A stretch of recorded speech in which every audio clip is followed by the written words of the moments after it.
Now, in the past, beefed-up MGs have not really fired up the imagination. And with the exception of the Metro and Maestro turbos, the MGs of the 80s were really just rebadged Austin Rovers. Well, although the MG ZT is obviously a Rover 75 underneath, it's definitely not for popping out to the shops for your pension or your pipe tobacco. Because the stock Rover 75 has had a stiffened and lowered chassis, bigger wheels and bigger brakes, quicker steering, and the top-spec V6 engine is tuned to produce a hefty 190 horsepower. Surely then a car worthy of the MG Octagon. The interior of a car this nature is very, very important. Why? Well, kids in the back screaming and shouting, piles and piles of luggage, and the possibility of a nagging spouse of either gender. And what you don't need is a poor cabin to add to that stress.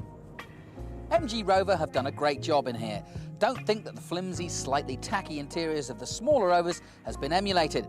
This cabin is worthy of a Jag. Very stylish, very well put together, and very well equipped. And the carbon effect trim really works well. No doubt about it, this interior is much better than the Rover 75, which was a little bit oldie-worldy for my kind of liking. No, this is updated, slick and stylish, and really does have a feel of quality that would rival some more expensive cars.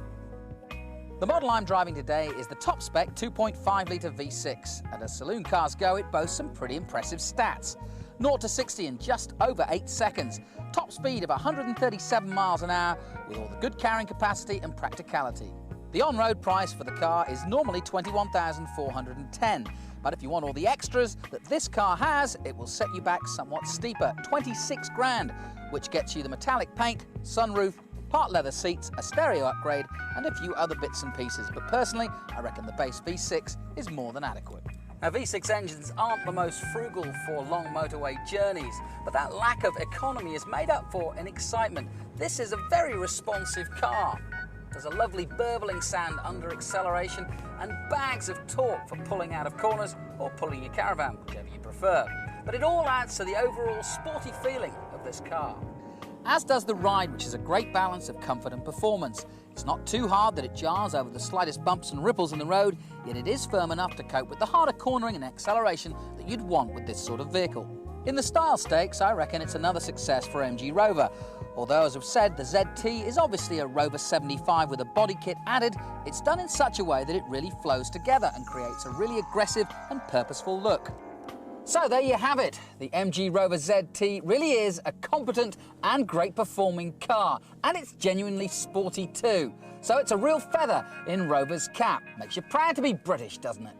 So the MG ZT is very impressive, whichever way you look at it. And the engine really is superb. 0 to 60 in 8.2 seconds and a top speed of 137 miles an hour. Give it great performance, and a chassis really does give you a sporty yet comfortable ride. Running costs are also good, with insurance group of 15 and reasonably priced servicing, as don't forget, this car is based on the tried and tested Rover 75.